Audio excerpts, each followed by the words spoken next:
Aloha, everybody. Thanks for joining us. It's been a pretty stressful day for all of us, so I'm sure talking about positive social change and positive revolution might be a much needed antidote to what's hitting us through our media stream. We're going to give people 2-3 minutes to stream in. I'd love to encourage everybody to just shoot a text to their closest friend or someone they think might benefit from learning more about the psychedelic renaissance. Invite them to the webinar. We're going to be here chatting until 6:30, and we're super happy to have so many people signed up and joining us. Almost 200 people indicated their intention and desire to be here today, which I think, really speaks strongly of how powerful psychedelics are for so many people in their personal work.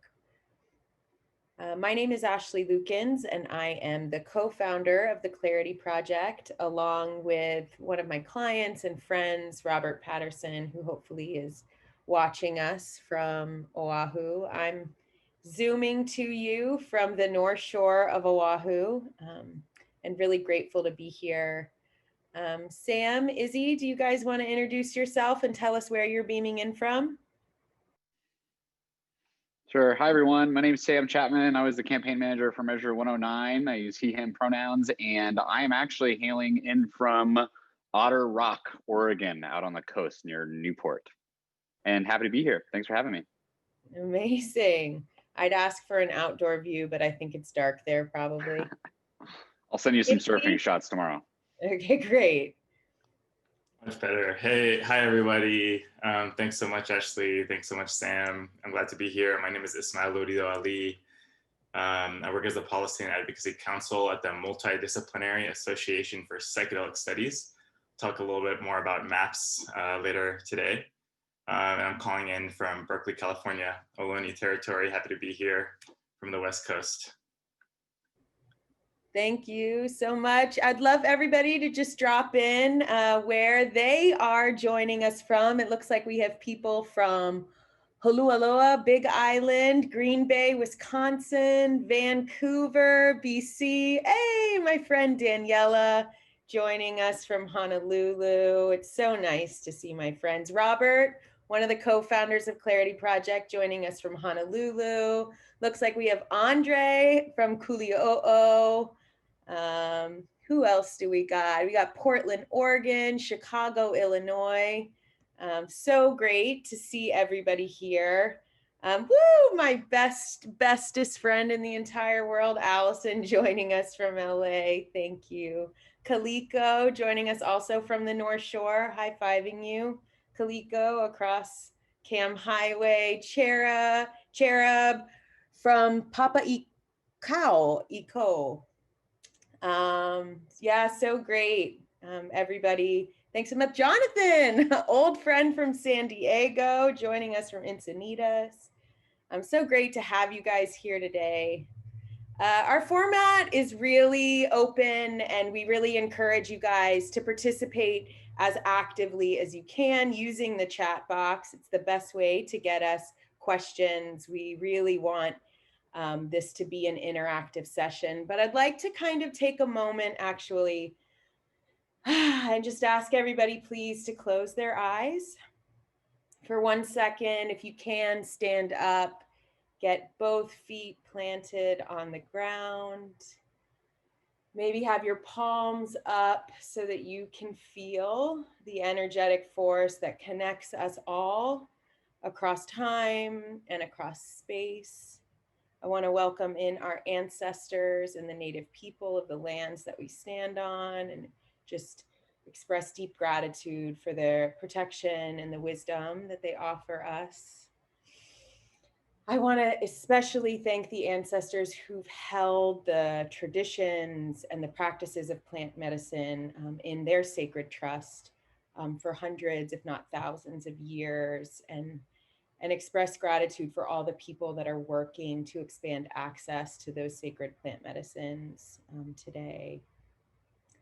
If anything, the power of the movement to advance psychedelics, both socially, culturally, and also now politically, is a testament to a global movement of folks fighting for change. And today it feels especially important to take a moment and feel the energy of that connection that we all share as folks that are really trying to expand consciousness, expand connection to earth, expand connection to one another, expand our understanding of the privileges that we have and the roles that we need to play to advance justice and equity for all.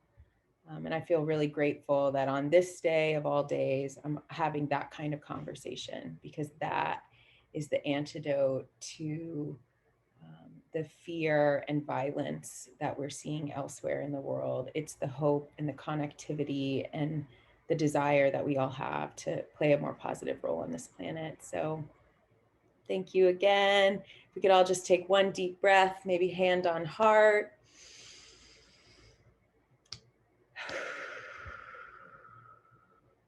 Let's do one more breath together, breathing in all of our hope, all of our inspiration, all of the courage. Breathing out all of the fear, all of the anger. Thank you, guys. Welcome back into the Zoom.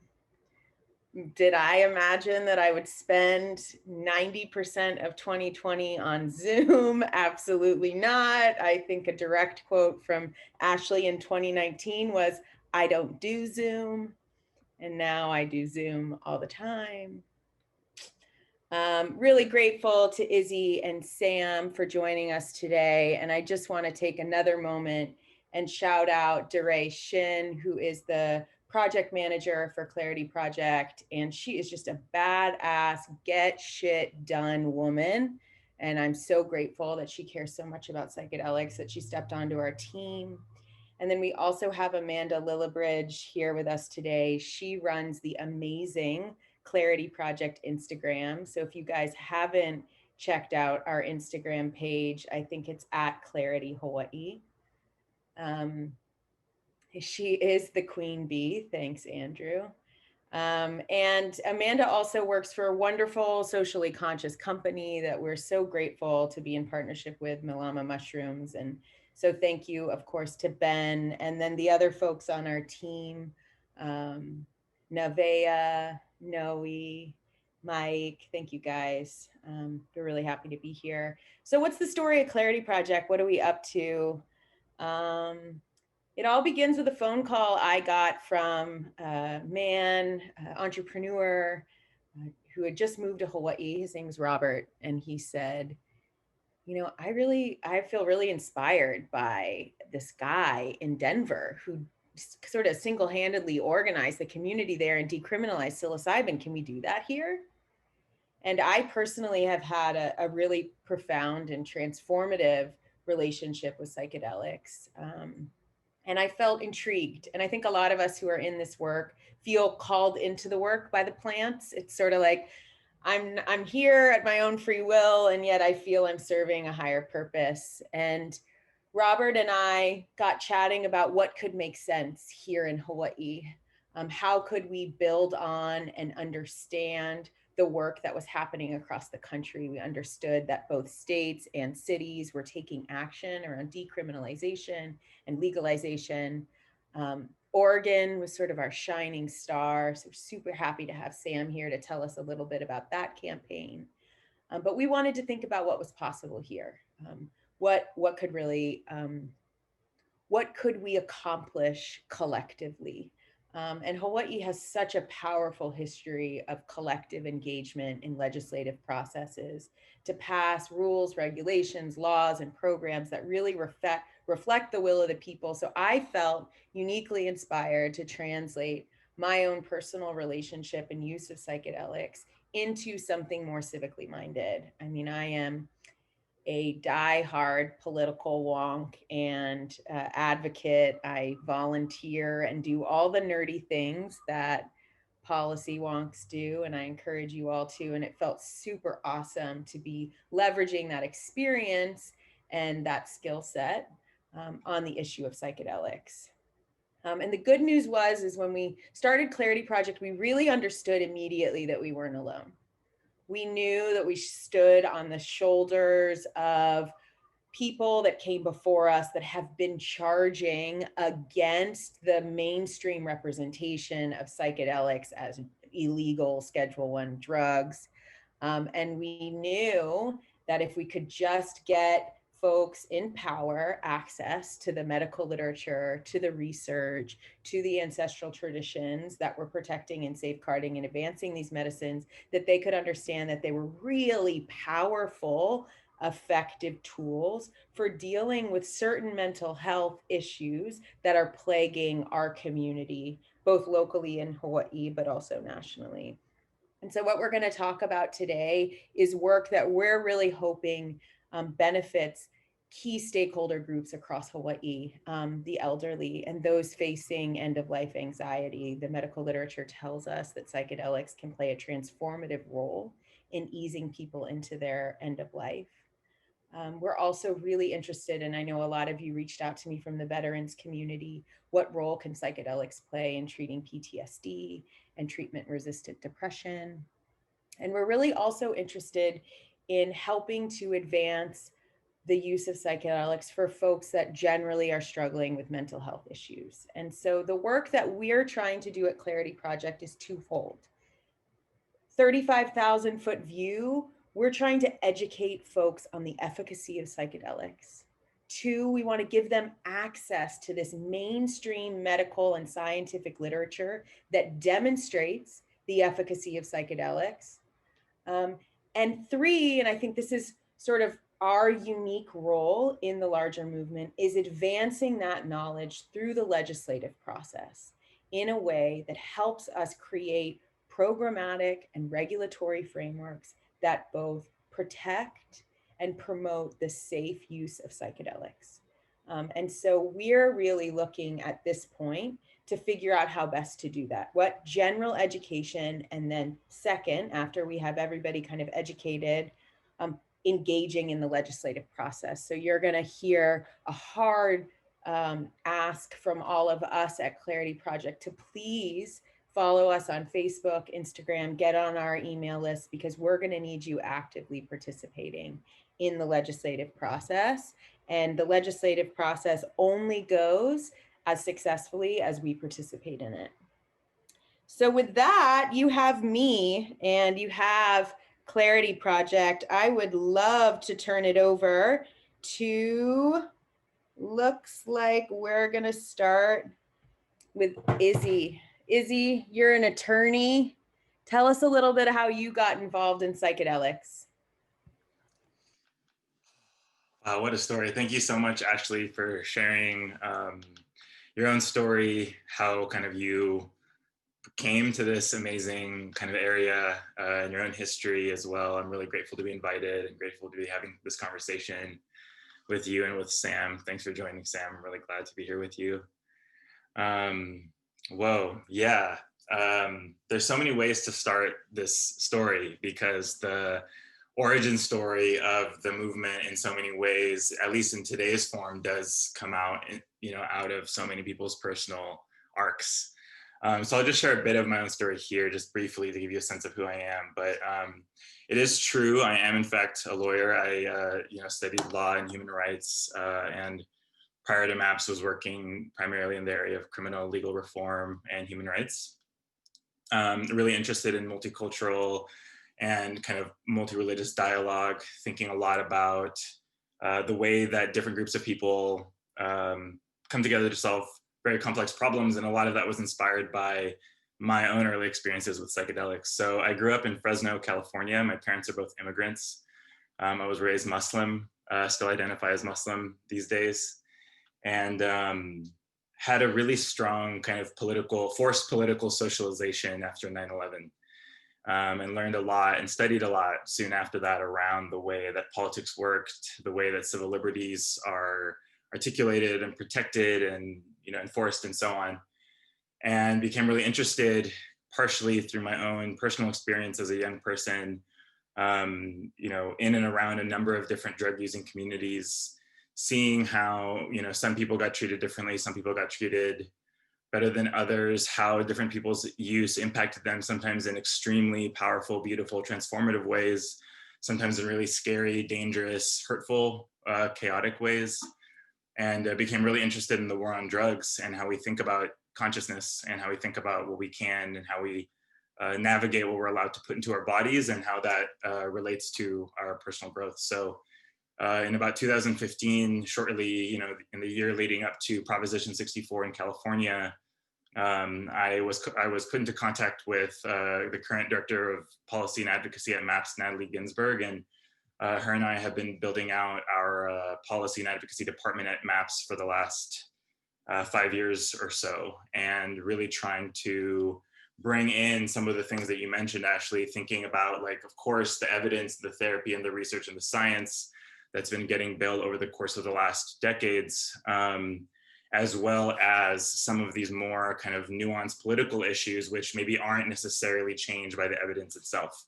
So thinking a lot about how culture and story and politics and leverage and power and all these things kind of play into what will eventually be a post-prohibition paradigm, and working towards that every day in different ways. So I can share more down the line, but I'll start with that. It's really good to be here. Thanks, Izzy. We're really grateful you're here. I think everybody who's involved in psychedelics and is really interested in the cutting edge research is following MAPS. So also just really grateful to have the tenacity of MAPS in pushing psychedelics as a mainstream solution. And I will say that the MAPS camp is my camp at Burning Man, and I took a lot of really great seminars that helped me answer questions around, what do I do if I have a bad trip? And how do I, really take seriously questions of set and setting to get the most out of my psychedelic experience. So for those of you who are on this webinar and are looking for more tangible hands-on materials, MAPS's website is a super great website. And Izzy, maybe you can drop the link in the chat. Sure thing. Sam, boots on the ground, revolutionary. Tell us a little bit about, first, I think people on the call might not know what you guys accomplished in Oregon. So tell us a little bit about you, and then tell us what you just achieved. Sure, yeah. So I've been involved, I guess, with drug policy reform for, 12 years now. Izzy and I are both somewhat products of Students for Sensible Drug Policy, which is a nonprofit organization and a college-based organization that I discovered as a freshman in college.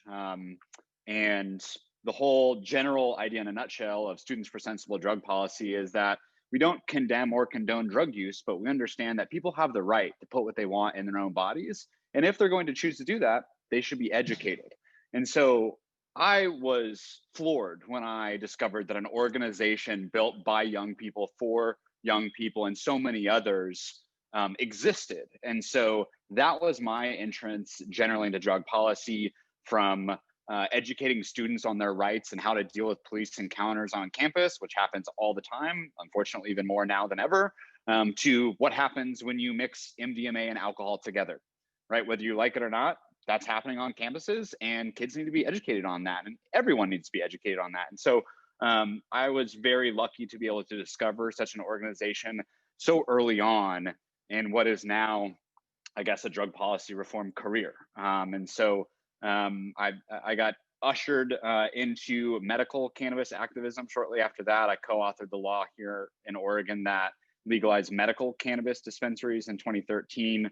And from there, my portfolio kind of expanded from helping drafting time, place, and manner regulations for cannabis to working with the city of Portland and exploring safe consumption spaces for drug use, to just general advocacy overall. And so I feel very grateful, privileged, and humbled to have the opportunity to once again have played a small role in passing Measure 109 here in Oregon, which, for those of you who do not know, is the first ever law that's passed at the state level to establish a psilocybin therapy program where anyone over the age of 21 that can pass a safety and health screening to make sure that they're not contraindicated, they can safely access psilocybin therapy, will have access. And so this is as you said, a revolutionary model, right? We are really putting the idea of qualifying conditions by the wayside and saying, while there are absolutely people who stand to benefit from having access to psilocybin therapy, people who are suffering from depression, anxiety, addiction, et cetera, especially in times of the pandemic. And, we believe that they should all have access. And we also know that there are benefits for people who may be generally healthy in accessing psilocybin therapy for their own personal wellness and being. And so we believe that anyone who can show that they can safely access psilocybin therapy should be able to access that. And so that's what we did with Measure 109. I'm sure we'll dive into more details there. But yeah, just very humbled to be a part of this conversation, and very excited to see what happens here in Oregon over the next 2 years. We're going to be developing rules and regulations. We're going to be taking this slow and steady. We take our responsibility of going first very seriously. And we think that is reflected in the fact that no licenses will be issued for at least 2 years. We have a lot of homework in front of us, and we're really excited to get back to work in creating the most affordable, accessible, equitable psilocybin therapy program possible. Yeah, I'll say, guys, when we were thinking about what we could do in Hawaii, it really became clear that the devil would be in the details, right? I mean, we can generally say we all want safe, legal, medical access to psilocybin or all psychedelics, but we wanted to think strategically about the political path that we had to follow in Hawaii, how that differed from Oregon, but then also how we could take some of the lessons learned and the strategies developed from Oregon and deploy it here. So for a lot of you, you've asked me, like, why psilocybin? Why not all psychedelics? Why not MDMA? I know MAPS is really leading the charge on some federal advocacy around MDMA. We chose psilocybin because we felt that the medical and scientific literature was most compelling for what we understood to be a pretty conservative legislature. So we chose psilocybin because of the broad range of scientific and medical literature. Second, the state of Hawaii doesn't have a ballot initiative process like Oregon does. So it wasn't going to be possible for us to replicate a state level organizing initiative. We do have that both in the county of Kauai and the county of Maui. But for those of you who organized with myself and others around the GE and pesticide issue, county level ballot initiatives are incredibly cumbersome and difficult. And we also understood that, and this is about to put on my political scientist hat, that the appropriate regulatory body was actually at the state level. That is where the power lies to regulate access to substances like psilocybin. And so we knew we needed to go through the legislative process. And unlike a ballot initiative that can really kind of create a comprehensive initiative, the legislative process is like sausage making. You can take a little bit of here and a little bit of there, and what you start with is not what you end with, and it's going to be a multi-year process no matter what. So we really wanted to make sure that we started with something that we felt would start the conversation, and then we could watch Oregon, we could watch other states, and sort of develop over time advocacy and legislative strategy that would work for Hawaii. And so that's really where we're at, and why we're having this conversation today is both to think about the politics of drug policy, but then also think about what's possible here and what do we want and why does it matter. Izzy, I'm wondering if you can talk a little bit about sort of the broad national movement that sort of MAPS is such a powerful participant in about deregulating access to psychedelics, and sort of where you see Hawaii fitting in that broader national picture. Totally. Thank you. So maybe I'll back up a tiny bit and just give a super short background on what MAPS is and what we do, just so for people who aren't familiar can get a sense. Definitely check out our website. Thank you, Sam, for the shout out to Students for Sensible Drug Policy. Fully agree. Especially if you're a young person watching this, definitely check them out. They have amazing resources for young people and for parents about all the drugs you can imagine. So it's really, really great information. MAPS was founded in 1986 as a research and educational institution geared toward basically providing legal, cultural, and medical access to psychedelic substances, to the beneficial uses of psychedelic substances. And that can look like a lot of different things in a lot of different contexts. And most, a lot of what MAPS has focused on over the last 30 something years now has been actually working through the FDA process. So what that means, and this is what you were saying actually around the federal process, what MAPS has been doing is putting MDMA, the molecule, through the FDA approval process so it can be approved as a prescription medicine. The reason that's significant from a drug policy perspective is that one of the things that puts a drug on Schedule 1 is this finding that there's no medical value. So if you can show that there's medical value for a drug that's currently scheduled, theoretically, you'd be able to prove that a drug should not be on Schedule 1 and should not be there. Now, obviously, there's lots and lots of research for things like cannabis, for example, but it still stays on Schedule 1. The issue is that right now, the determination of whether or not something has medical value in the United States comes from the FDA, which means that to show that you have medical value, you have to prove it to the FDA, not any other number of regulatory bodies or universities or anyone else.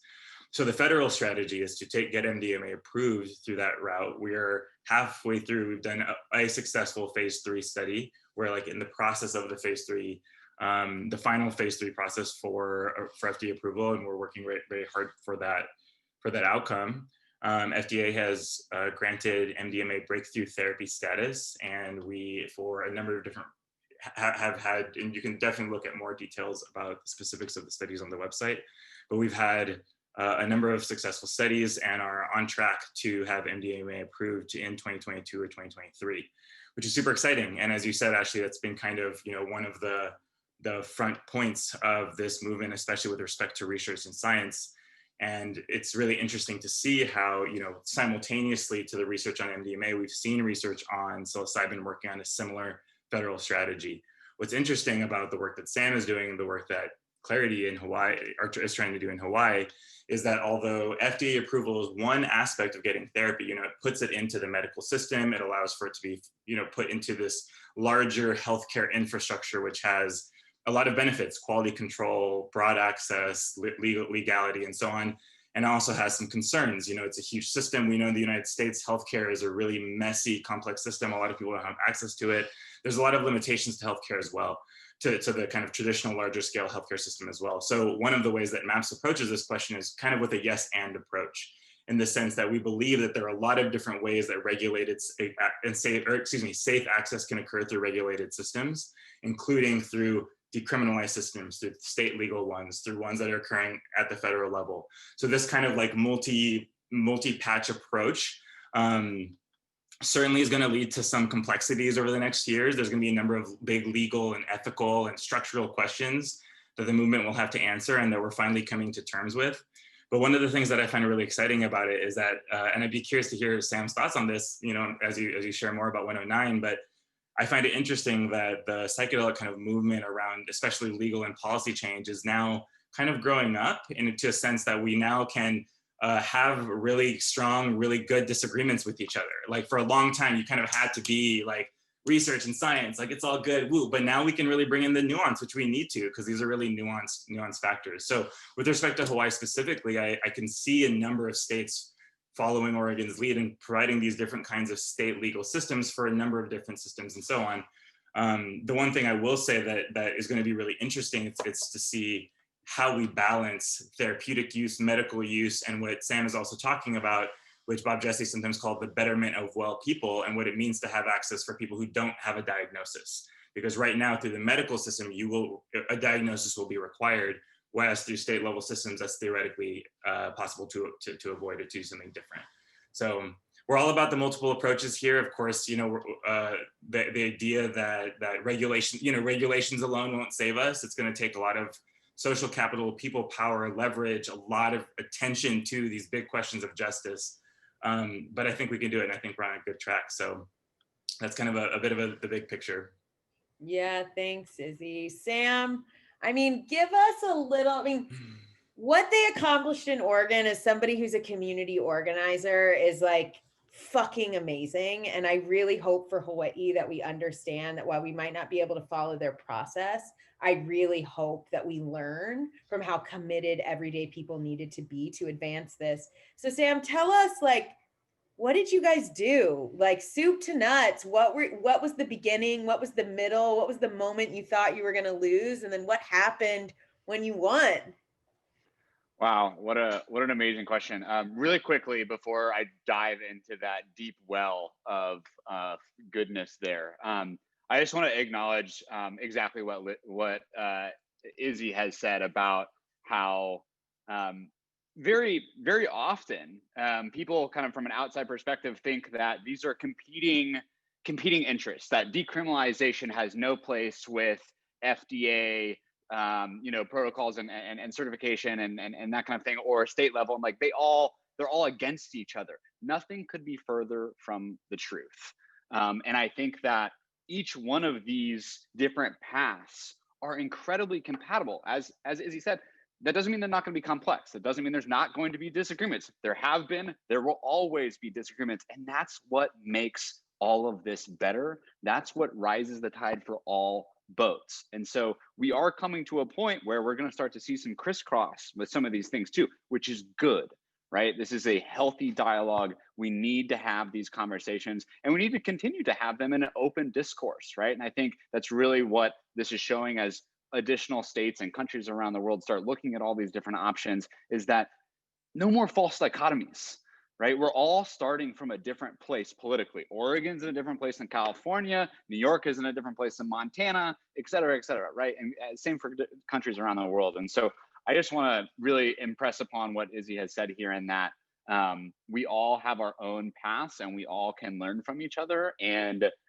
I'm incredibly excited to continue to learn from other models. You know, we're the first state to go. We think we've got a good product. We've got 2 years to make it better. We've got 2 years to screw it all up, right? It's ours to continue to progress forward, or it's ours to lose. And again, it's a responsibility we take very seriously. So I just want to echo that. And the other thing I want to say is Measure 109 would have not passed had it not been for the decades of work that has been laid down by MAPS and the researchers at the federal level. That is far above and beyond one of the main reasons that resonated with Oregon voters around Measure 109, is that we got to point to the science and we got to point to the fact that despite psilocybin being a Schedule I at the federal level, the FDA is very much starting to see that there are positive benefits here, right? That there's real promise for psilocybin therapy, specifically for treatment-resistant depression and depression in general. And so a huge nod to MAPS and everyone at that level that's been paving the path to make the state level even possible. So Measure 109 is the product of 5 years now of hard work and organizing advocacy from Tom and the now late Cherie Eckert. For those who don't know, Tom and Cherie Eckert are the local therapist couple that are based here in Portland, and an incredibly unfortunate point in time happened where Cherie actually has passed away a couple of weeks ago. And so actually just want to take a second to, for those who did or did not know Cherie, this was their brainchild, and it would not have happened without them laying the groundwork. So I just want to take a second for Cherie.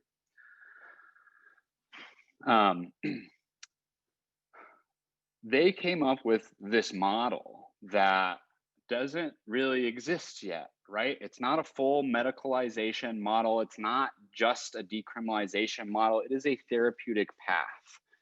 And it's one that not many people took seriously when they first started talking about it, for numerous reasons. One, the idea that we had an opportunity to move something forward that people would accept without qualifying conditions was blasphemy 5 years ago.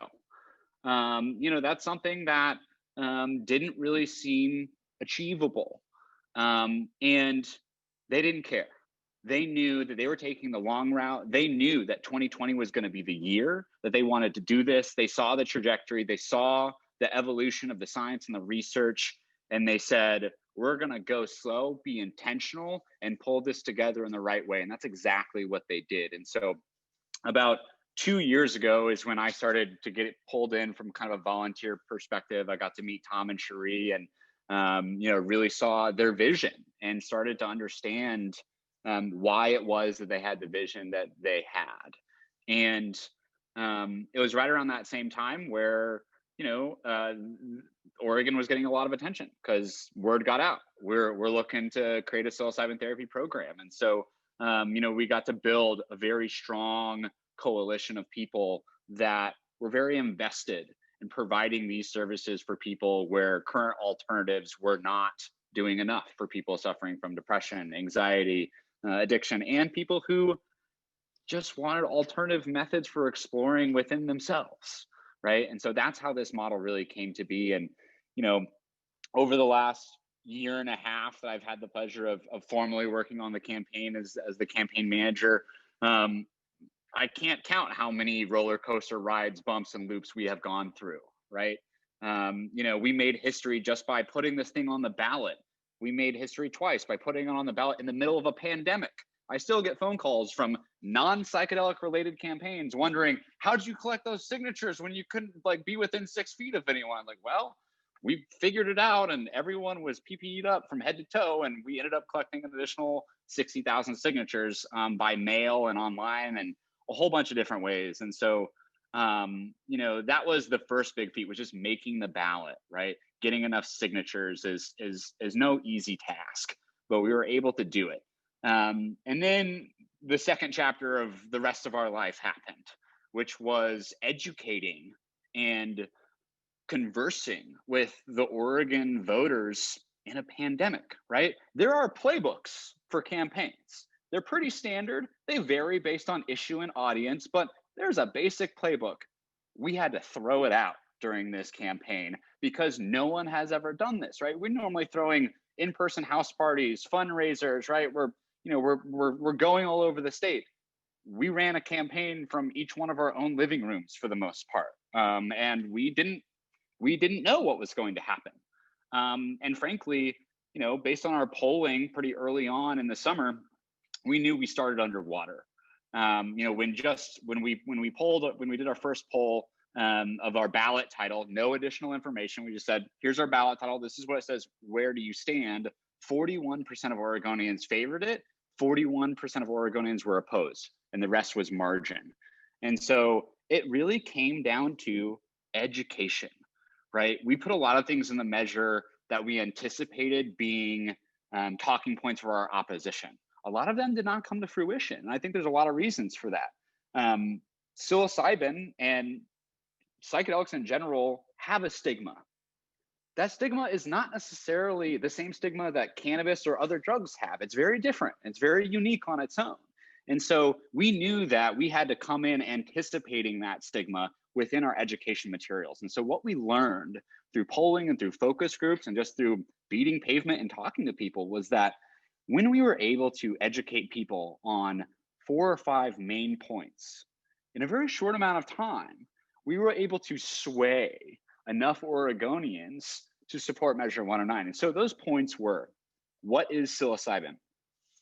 What do the current studies around psilocybin show? What does Measure 109 do?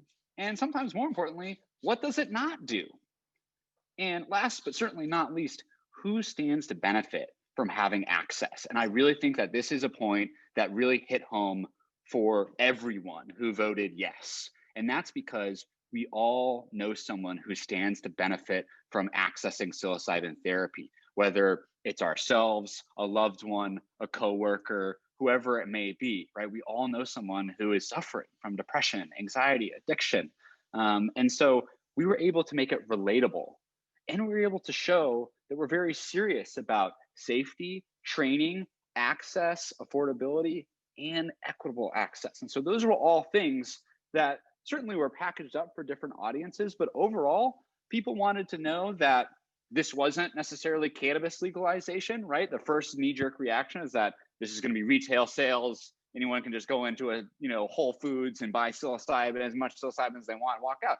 That's not the case, right? We understood that as the first state to move forward, we needed to take somewhat of a measured approach, right? That doesn't mean it can't evolve into, something bigger and greater and continue to get better, which is absolutely our hope and plan and our mission. But we knew in starting and going first, we had to play the right hand. And we believe that we did, with the fact that we got 56% of Oregon voters on the first try to say yes to Measure 109.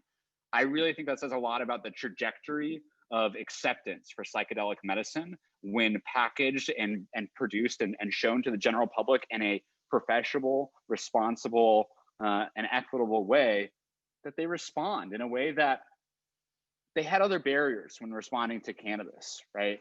And so I really think that we've got a lot of opportunities, right? But again, it's just as much ours to win and advance as it is ours to lose, right? There is a time and window right now where this trajectory is really taking off, but we have to stay serious, we have to stay focused, and we have to do the work to continue to make this program responsible in as many ways as we can, as well as balancing access for this program.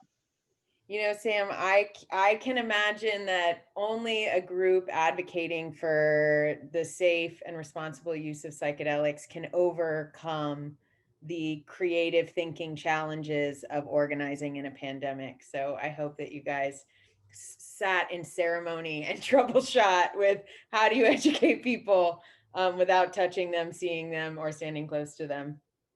And I know a lot of folks are on this call because they themselves are curious about psychedelics, the role that it could play in their lives, how to do it safely, how to do it responsibly. I mean, in the process of helping to run the Clarity Project, I've been really amazed at all of the personal stories that we've heard through our social media. And I want to echo what Sam shared, which is we all know someone intimately and deeply who's struggling with the traditional treatment paradigms that Western medicine offers for some of these more complex psychological issues.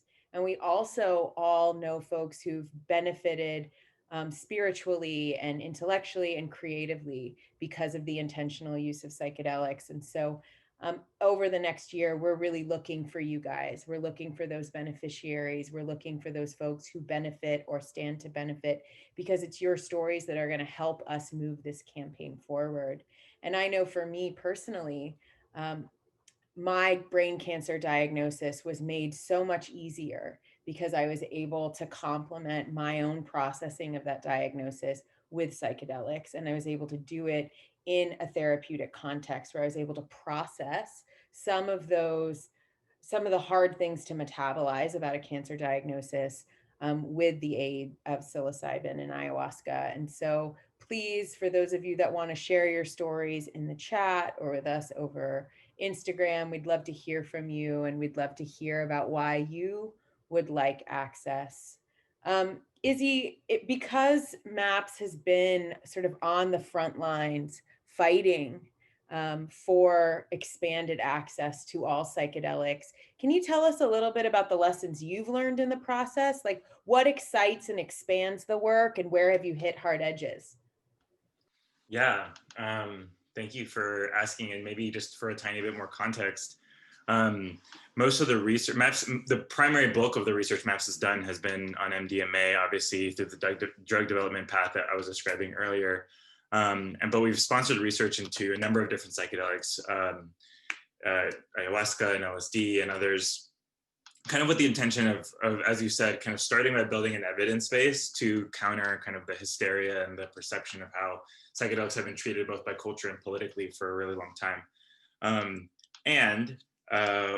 There are definitely quite a few things we've learned over the course of those years in how to, kind of like what Sam was saying, how to educate people in a way that actually aligns with what it is that they're thinking about. Like, what are the things that people actually worry about that they may or may not be familiar with that are going to be coming up. And some of that for a while was responding to like the really hysterical claims of the 60s and 70s, you know, even as late as like 2001, there were news reports saying that taking MDMA was like taking ice cream scoops out of your brain. So there's a level of like just responding to that basic stuff with some science that really starts the conversation. And our allies and colleagues in Johns Hopkins and NYU and other places have done a lot of that research with psilocybin as well. And I think your point, Ashley, about psilocybin and its status broadly is a really important one. It definitely has the most evidence for its like physical safety. It has a tremendous amount of evidence for its efficacy. And just from like a pure kind of drug safety perspective, independently of clinical use, it's one of the safest things you can put in your body. That is not to say that there are not risks, because the psychological impact of, you know, powerful psychedelic experiences is definitely not to be trifled with. And there is a level of responsibility and intentionality that's absolutely necessary to ensure that things are as effective as possible. So I guess that's a good segue into answering your question around lessons. So I'll start with kind of what we've already been talking about around education and how people learn and what they learn. It's definitely true that there are a lot of people who may be able to benefit from intentional psychedelic use who don't have access right now. And it's also true that the current mental health treatment paradigm is inadequate and failing people in a lot of different demographics left and right. At the same time, we've been really careful not to frame psychedelics or psychedelic healing as a silver bullet. It's really important to, and the way that our kind of therapeutic approach, MAPS's protocol therapeutic approach operates, is one that's really focused on activating this concept of the inner healer. And the idea is that psychedelics are catalysts to create space within a person to do work with themselves, reflective work, transformational work. So the space holding is really so a person can feel safe enough to go into that level of reflection and transformation on their own. So it's really important not to, and we're really careful when we operate in our political spheres. We don't call psychedelics a cure. You know, we don't call psychedelics this like silver bullet. We don't say like, you take it and you're fine. Like, it's really not that simple. It is a complex process of healing. And I like to say that psychedelics catalyze healing, but they're not the healing themselves. You know, they allow for people to gain new perspective, have experiences of unity, have spiritual or mystical experiences. Those things can all catalyze healing, but the healing itself is occurring through a generative self-perpetuating process internally of the human. And really being able to activate that is tremendous. And it is absolutely true that there are likely kind of physiological effects that psychedelics also have. You know, MDMA affects the amygdala, it reduces your fear. There's definitely physical effects. So I'm not saying that those don't exist, but there is an aspect where those effects are just triggers or catalysts for these much larger transformations, which frankly happen mostly when you're in a sober state, when you're in your clear state, in between sessions or after sessions. This is why this concept of integration has gotten so big nowadays, because integration is not a luxury. Integration is an essential part of a, you know, really beneficial experience. And without that, we actually risk putting people in places of extreme sensitivity and vulnerability without providing them the support they need. And that leads to that leans toward being unethical. And it's really important to think, like, when you're providing people this type of, you know, offering people this tool, a tool like psychedelics are, you really can't just, you know, it's like a buzzsaw. You have to like learn how to use it. Okay, psychedelics are not like a buzzsaw. Maybe they're like a buzzsaw for the spirit a little bit of a buzzsaw for the soul, but they're definitely, you know, they're definitely things that like need to be handled with care and caution. So that's one. And then the other, I think that's really relevant, I think, from an advocacy perspective, and this goes to the stigma that we've been talking about. A lot of people, partially because a lot of people have their first psychedelic experiences in recreational or therapeutic or festival contexts, we're very aware that that's where many people have their first kind of transformational celebratory experience kind of in that context. But because of that, there's definitely a perception that psychedelics are recreational, purely recreational. They're like hedonistic, they're like crazy, it's this or that.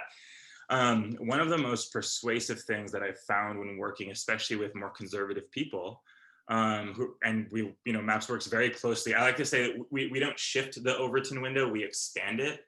Our work is we work with every edge of the political spectrum. We work in a very multi-partisan way, which is extremely complex at times and requires us to really hold a lot of complex things.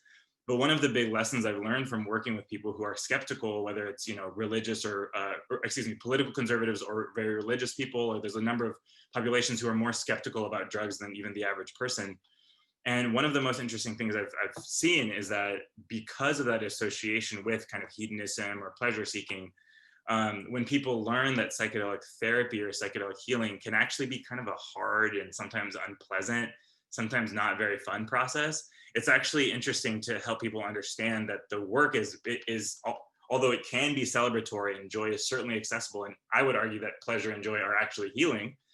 It's also true that a lot of this therapy work is actually very hard personal work. You know, being someone who's done deep personal intergenerational work with my family, I understand how these are not, you know, it's not just like I need to build a better habit in the morning. That's part of it, maybe, you know, maybe I got to wake up earlier with the sun or something. But it's also about like, how do I conceive of my identity? It's these other huge questions. So helping people understand that like it's work, you know, people are not, it's not, and that's the thing, it's people think of psychedelics as like a bypass, like, oh, you can meditate for 10 years, you can just take LSD. It's not that simple. Even if you take LSD, you still have to practice meditation for 10 years so you can get to that point without the LSD, you know, like that's part of the practice, is like understanding how these things really can bring benefit to your other life. So I think politically just framing it in those ways is really helpful. And then lastly, I'll say that there's, and this goes to the point around people's needs. There's a huge urgency. There's, frankly, I would say sometimes there's desperation. In fact, there's a really huge need for mental health solutions.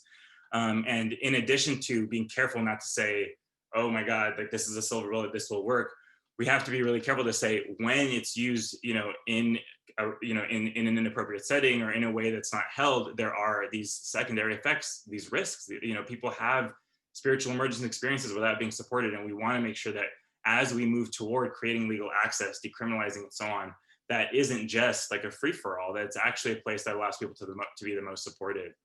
And I saw just really quickly a question, you know, in the chat about drug checking, like, you know, there's a lot of these practices, like, do you check the drugs before people use them and so on? A lot of those practices are trying to be built into this like larger, safer use paradigm.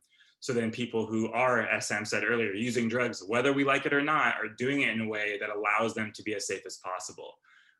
Because we, as many of you, I'm sure know, the risk of especially using street drugs right now is rapidly increasing, and we're losing a lot of people. A lot of people are dying of overdose and of poisoning and of other things, and it's really sad.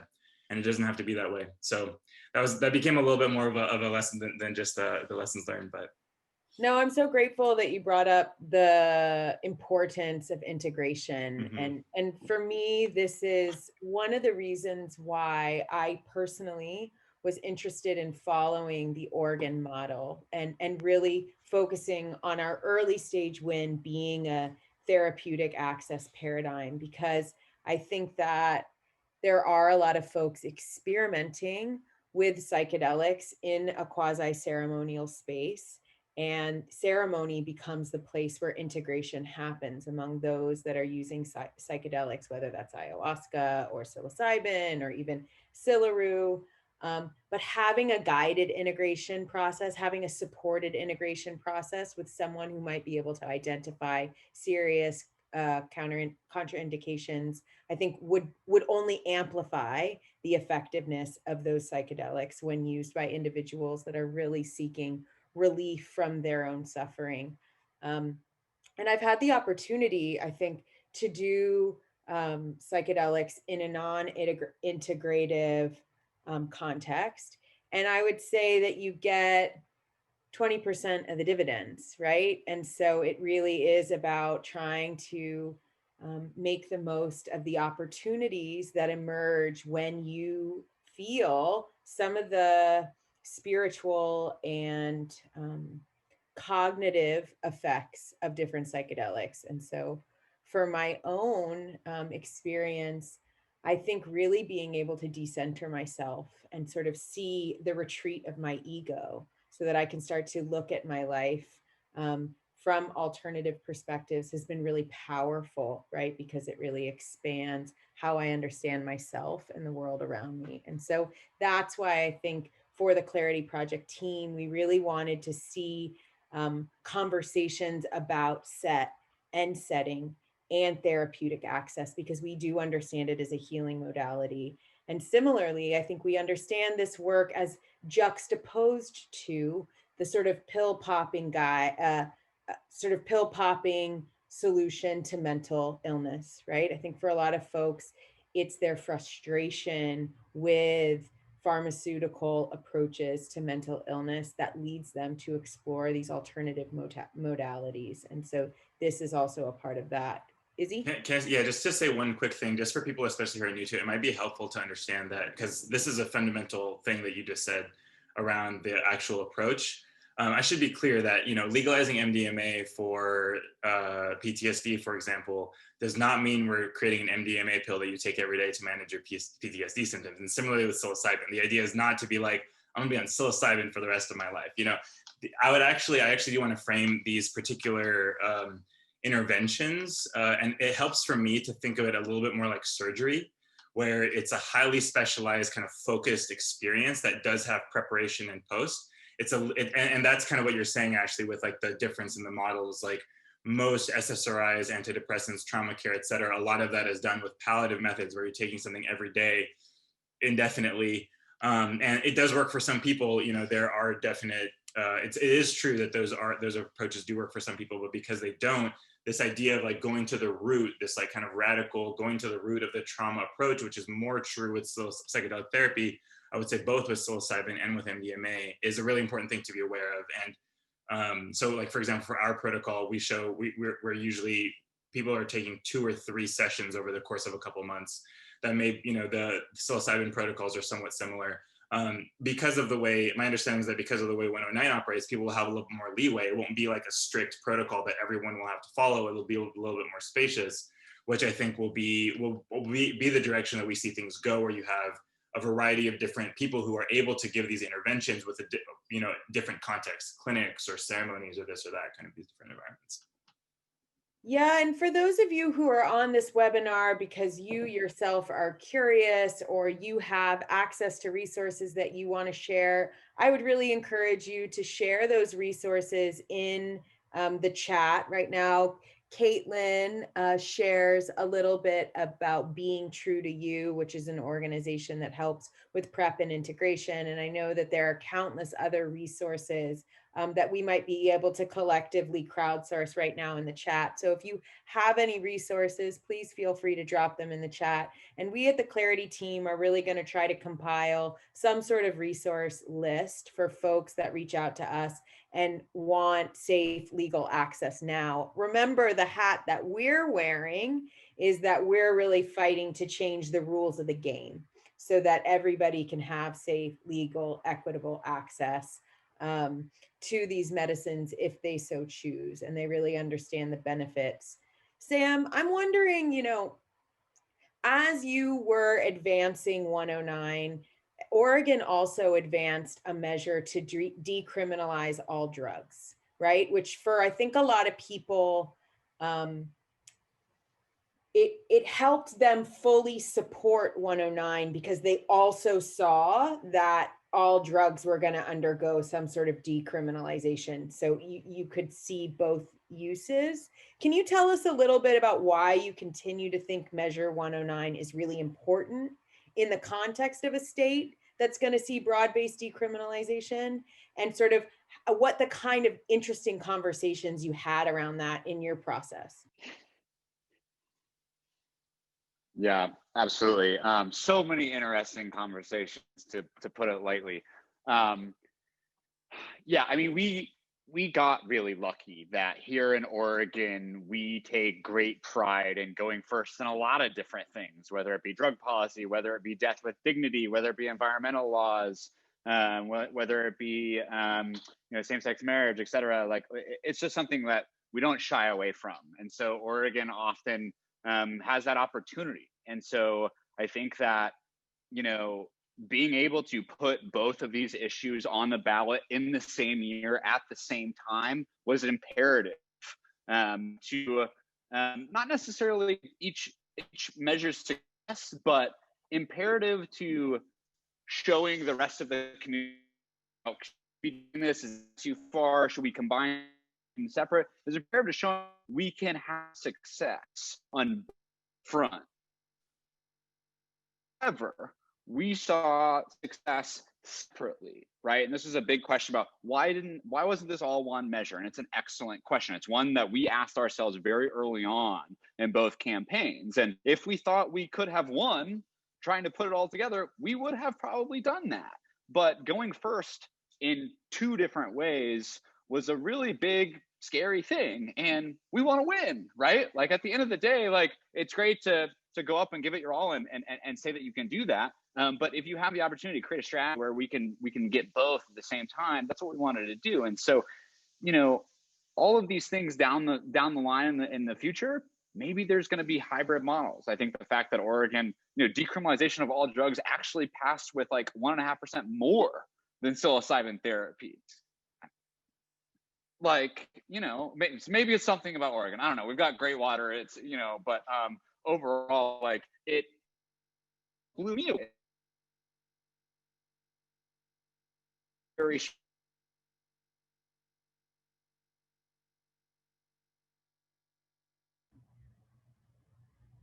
pay close attention to how the public is perceiving what we're thinking about, that we understand what that reaction is, and that's what we need it to be in order to move forward, right? And so I think that, you know, keeping those things separate while they are, right? I personally believe that psilocybin and all drugs should be decriminalized, right? But during the campaign, we had to each stay in our own lane because we knew if we were to cross-contaminate, people would get confused, first and foremost. And secondly, they're different issues. They involve a similar substance, right? Psilocybin was decriminalized in Oregon, which is great. However, Measure 110 was a criminal social justice measure, right? And it passed on those merits. Measure 109 was a mental health, behavioral health focused therapeutic measure that created its own container in which you could legally access psilocybin therapy. And it was imperative that we separated them to make sure that people didn't get confused about, well, I heard about this or that. People get distracted in a hot sense. So it was very important to be successful that we needed to keep that separated. With that being more. Hey, Sam, I don't mean to interrupt you, but you're a little spotty, so we're having a hard time understanding. Okay. I don't know if I'll hand it and let me work on this. Yeah, no worries. You know, Izzy, I have a dream. I imagined, actually, Alex Spies, my dear friend, is on here, and we had a dream collectively that we would see like 20 states all introducing similar legislation around psilocybin in the next legislative season. And I'm just wondering, like, what other states are exciting you? Like, what other initiatives are exciting you? Can we realize this dream? So 20 might be a little bit ambitious for this round. And I don't want to out any campaigns because I think that, you know, if there's anything that I feel like is really important, it's that especially local campaigns have control over their narrative. And one of the things that MAPS really focuses on is not taking over the narrative, but, you know, bolstering and supporting these people in different places. So I will say that there are efforts in at least half a dozen states right now that I'm aware of. At least 3 or 4 of which are looking more like legislative efforts, similar to what you're thinking about in Hawaii, as well as a few kind of murmurings of kind of initiatives in other states in the next 2 to 4 years. I actually maybe will add a tiny bit more of context also to what Sam was sharing around Measure 109 and 110, because I think that we're going to have to figure out how the variety of theories of change and kind of ideal systems can work together. To Sam's point about the difference between 109 and 110, you know, we at MAPS are really committed to this idea of decriminalizing all drugs. We really believe that criminalization of drugs increases their harm. It increases the likelihood that people receive adulterated product. It increases the likelihood of people being at risk of harm. And it makes it harder for people to have context for safe use and education and so on. So moving forward, I do love the idea of seeing a lot of states moving at the same time, but I would actually, not every state can push further. And I think starting with psilocybin is a huge step. And I think that, to Sam's point, although it's definitely true that trying to put all these together at the same time can be really difficult. For us, the creation of legal access and the total elimination of criminal penalties kind of need to go hand in hand. We're actually really worried about the possibility of a state, allowing people to buy psilocybin legally through a dispensary or like through a therapy program, but then to get arrested for like picking mushrooms in the woods or on the hill, that's not okay. Like we need to make, and part of, and you can kind of look back at cannabis, and I know Sam has a lot of experience with this too, like the fight for home grow cannabis was a huge, it's still happening. It's a huge part of the movement to create access to cannabis. And it is important that we have dispensaries and we have like awesome 20-1 CBD tinctures. Like, hell yeah, that stuff has helped my grandma, like I'm about it. And we need that level of quality control and product, but we need to make sure that people can grow their own weed too. Like that's essential to make sure that we're not allowing a runaway industry to happen. I feel very similarly about these substances. I think it's essential. I'm really glad that 110 passed. It means that people will be able to grow mushrooms at home in Oregon. That's a huge deal. And I think that having that in conjunction with this system, because put it this way, people like to say, people who go for healthcare to people in white coats will never go to an underground shaman. And a lot of people who go to underground shamans would never go to a doctor in a white coat. So the reality is that people just have different needs with respect to what kind of healing they're looking for.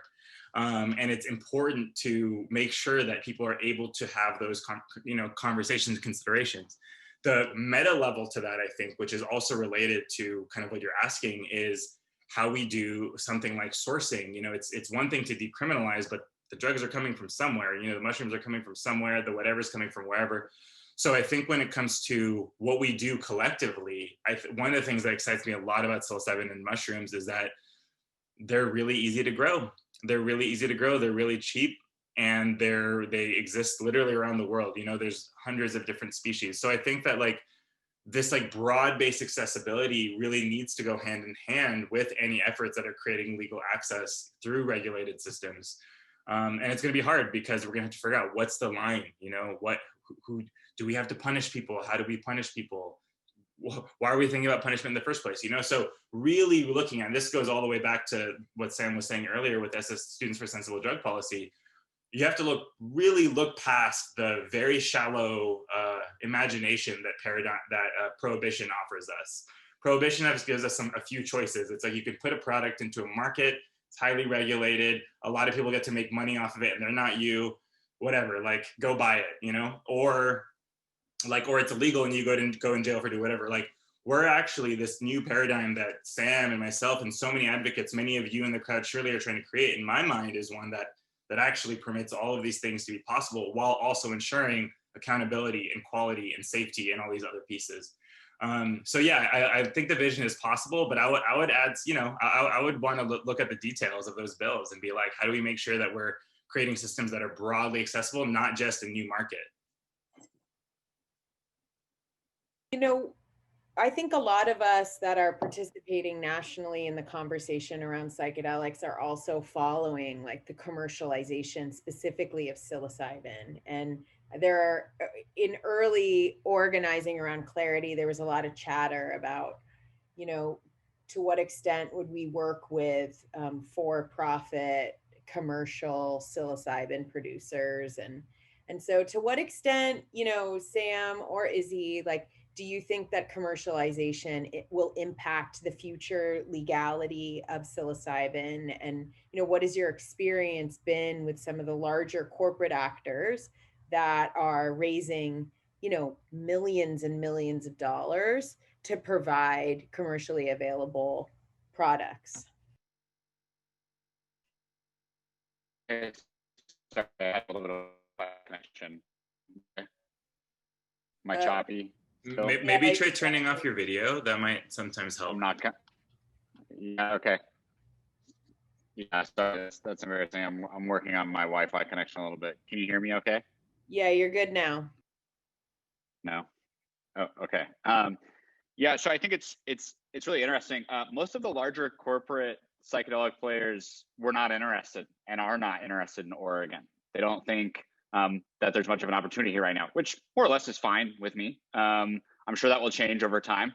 But you know, at the end of the day, and I'm really glad you asked this question because I think that it's incredibly important, especially for people that are coming from the cannabis industry, to really understand that this is not, we're not talking about creating a product for retail bag appeal or anything of that nature. We're talking about providing a service.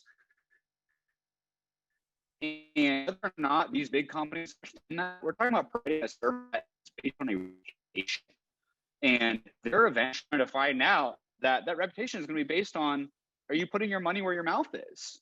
Are you putting profits first? With services, I want to know, what are you doing to help people who can't traditionally access these services? Don't access them now. Right? What are you doing for those communities that otherwise are going to be left out if we don't bring together nonprofits and different types of state-funded projects that can increase access and equitable access and affordability? Right. This is going to be one of the biggest parts of the conversation over the next years. Is what does equitable even mean, and what does it look like in reality? And I think that we're going to need to have a pretty big conversation with a lot of the people who may only be interested in coming in to make money. I think there's going to be a very rude awakening for a lot of folks that are not putting people first. I'm going to jump in, Sam. I'm not sure if you're still talking. You were a little spotty, but I do know, having sort of participated with one commercial entity as a consultant for about 3 months, there was a comment made in sort of an early stage conversation. There's a really great organization that was asking some interesting questions about equity and access in the commercialized space. I want to say their name, it was North Star. And they said, if there's any industry that can do this differently, that can build a business model that could transform relationships of power embedded in capitalism and expand access and allow for the transfer and exchange of resource without exploitation, it could be psychedelics. And yet, that's not the dominant commercial model that we're seeing. And so we need to sort of tenaciously pursue a critique of those commercialized entities and sort of demand that they do better. And so, it's been interesting for me to think about that as someone who fancies herself a believer in non-capitalist spaces and the vibrancy that community-based economies can create. And I think psychedelics as a part of that community-based economy might provide us commercially available products without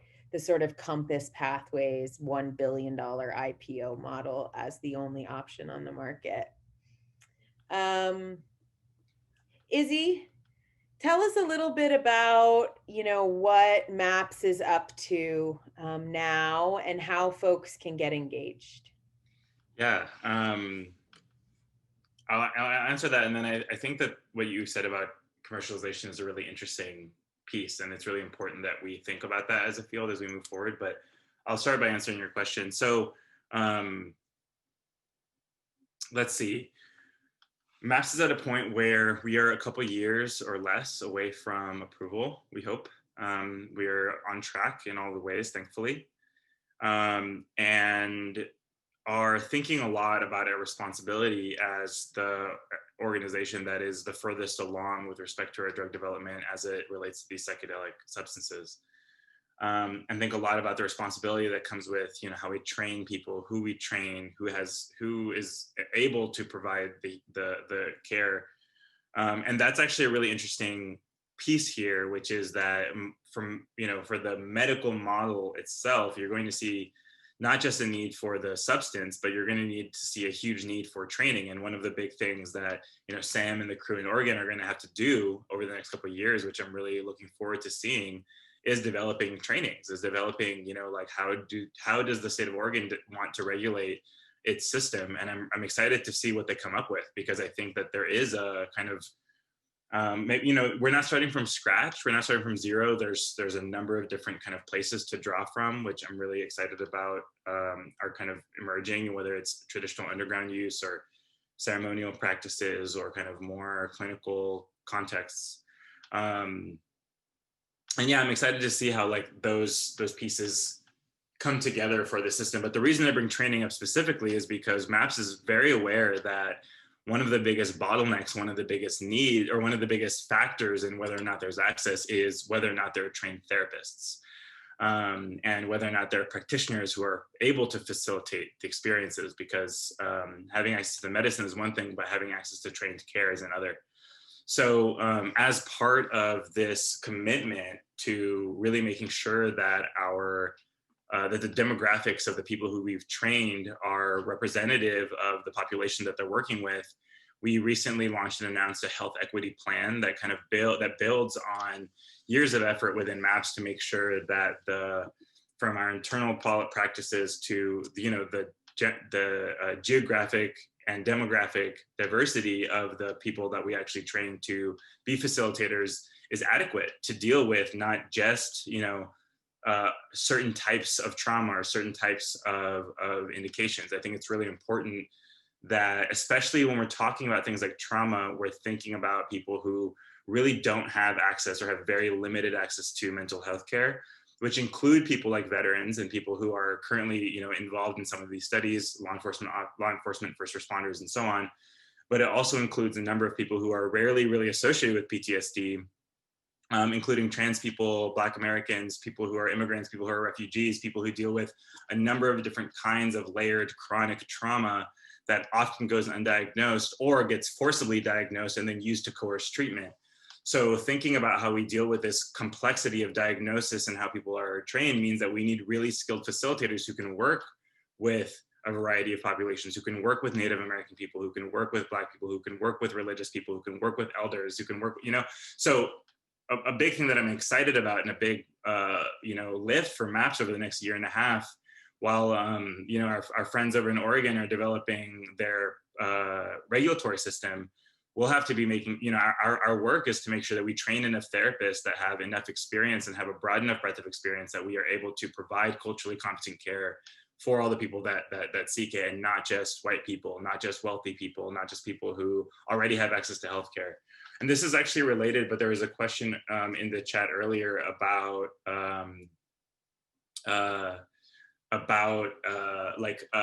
economic considerations in the United States. And I thought that was a really interesting question, because it also ties to your question earlier about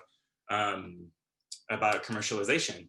And the question was, what are current thoughts around ensuring equitable access to use in therapeutic settings, given the constraints and expenses of the US medical insurance system? And this ties directly into your question actually about commercialization, because here's the rub. You're gonna have like companies that are coming in at this federal drug development level are looking at a federal market. They're looking at an international market, in fact, right? So they're looking at a system where FDA approval, and this is part of MAPS' strategy also, part of the idea is to actually is to legally, permit it through FDA and then be able to offer it in all of the 50 states. The thing about that is that it'll then be bound by a certain number of rules that that regulate the actual use of that particular medicine, the medicine that's approved by FDA. That medicine and that substance, whatever it is, whatever these companies are, that's really what a lot of them are looking at. So I think, Sam, I'm curious, but I imagine that some of the reasons that people were not as interested has to do partially with this probably incorrect belief, I think, that Oregon is, it is going to be a self-contained market, but the idea is that it won't have an impact or won't have a ripple effect on everything else, which I think is wrong, because I think that there will actually be quite a significant ripple effect on how Oregon does what it does. You saw that with early cannabis states, where the regulations that were put in place, whether they were good or bad, often were lifted and reused. So I think with respect to this kind of like big picture thing, how a lot of these big companies are coming in trying to get a product, an FDA approved product that would then be covered by insurance. We live in the United States where literally 20+ million remain uninsured. So we're in a paradigm where even if we get insurance coverage, which is part of the benefits of having FDA approval, that still doesn't mean that you suddenly create a way that people can do it. The medicine itself is actually not as expensive as the time. The cost of this treatment is really the time of the people who are offering the care, the integration time, the actual many hours of the experience itself, and so on. So I bring that up because it is important that we think about how right now, the only way that, the playbook is that the way that you enter the healthcare market is through these massive, large multinational pharmaceutical corporations, not through your mom and pop psilocybin Airbnb outside of Portland. So, this goes to my concerns, those little mom and pops, I really hope they're mom and pops. I hope that there are family run psychedelic clinics at some point in the near future. That's a whole other conversation, but that's where a lot of this healing work happens, because the healing is not an internal individual thing. It's a thing that happens in relation to your community, to the people you're working with, to who you live with, and so on. So if you have these really large companies, whoever they are, if they are going to start, essentially end up as holding companies for licenses and properties and therapy and whatever, these clinics and so on, you risk losing some of the community heart that actually leads to sustainable group healing. You can do a lot of work individually with one facilitator, and there's a lot that can happen there, but ultimately our healing does happen in community. So one of the big concerns I have with respect to how do we scale access is that scaling to some extent with the United States inherently requires plugging into this very complex and sometimes problematic superstructure. So with respect to, MAPS is trying to do that a little bit differently. For those that aren't familiar, MAPS is a 501c3 nonprofit that is the sole owner of a public benefit corporation, which has a special purpose of actually having a public impact.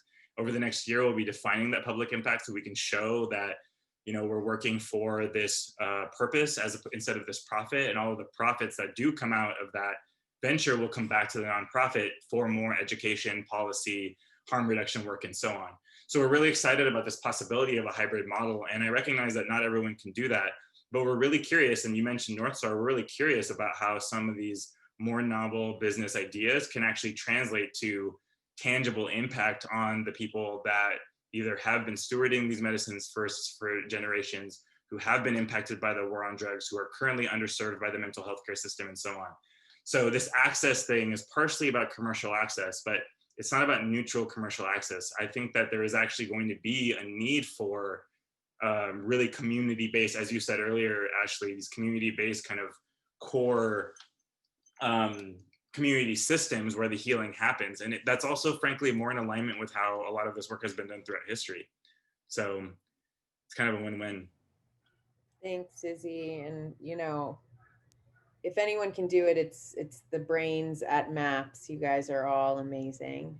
Sam, we're going to give you your final go. We hope that your connection is spotty. And as you give your closing remarks, I'd love for you to answer the question about how the federal scheduling of psilocybin impacts or is integrated in your work. Yeah, absolutely. Hopefully you can hear me here. What about the federal government is always at the front of our minds when it comes to the passage of Measure 109 and the fact that psilocybin is still a Schedule I drug at the federal level. We included in Measure 109 a stipulation that we are going to make every effort to work with the U.S. Attorney, the AG, and the federal government and the FDA and any federal entity that will work with us on the program. We want to be unified. We have a lot to learn from the folks at MAPS, from the people that are doing research at the FDA level. I think there's a lot that we're going to want to take and incorporate into Measure 109. As Izzy also said, parts of that program are also necessarily rigid, right? And so we want to make sure that we're taking the parts that we need. We're also expanding in the areas to ensure that we can create as much affordable access as possible. And so, at the end of the day, it takes two to tango. So we're going to do our best to reach out to the federal government and include them in our conversations. And I think we'll see. But again, I know I'm cutting out. I'm a little spotty. Again, I apologize for that, but I do really appreciate the opportunity to be here, talk about Measure 109, and we'll be talking a lot more over the next coming months and years. Right? It's all eyes on Oregon for a little while, and we're excited and honored to lead the charge there, and we're excited to work with other states and folks that are interested in replicating what we have here in Oregon and doing it even better than we have. So thank you. Thanks, Sam. And I'm sorry your internet interrupted us, but we're really grateful and inspired by what you guys have done in Oregon, and we'll certainly be keeping a close eye on things. Izzy, I wanted to give you the opportunity to just let people know, and also Sam, maybe you can drop in the chat how folks can get in touch with you and follow you. But do you have any final remarks, Izzy, before we close it up and let people know how to stay connected to Clarity? There is so much super exciting progress happening, and I'm really, really inspired to see all of the interest, because I didn't share too much of my personal story, but I really personally, on many levels, truly understand the impact that this work can have, and get super excited every time I talk to someone who's, heard the call and they're like, no, I need to do something about this. And that's super exciting. But maybe I'll just share one other thing that I feel like I'm learning. I wouldn't say it's a lesson learned. I think it's in process right now, which has to do with how we apply ourselves once we've had some sort of learning or some sort of download. A lot of people have a psychedelic experience and their first instinct is to be like, how do I get my friends or family this? Like, how do I help my friends or family have this experience? And many people turn to, entrepreneurship or to policy change and so on to really start engaging in that. And I think that's great. And I think that I hope people remember that the psychedelics are just a tool. They're just a way for us to have access to something that is ultimately available and that is there inside of each of us. And I don't say that to be corny. I say that to really remind people that when you think about how you bring forward all of this passion and excitement, don't limit yourself to thinking you have to do it for psychedelics or even within drug policy. These are learnings, the types of things that come out of these experiences are actually valuable for all of these different aspects of our lives. And I wish I actually saw more people who got the call, who had powerful experiences, and then went back to whatever sector they're already working in, whether it's traditional healthcare or politics or engineering or tech or literally anything. I feel like there's actually a way that this energy can be brought forward in a lot of different sectors of society. And as long as we try to, or force it to be pigeonholed into this place that's just like, it's just about hedonism and partying, or it's just about healing, or it's just about spirituality, anything like that is only going to limit us in the long run.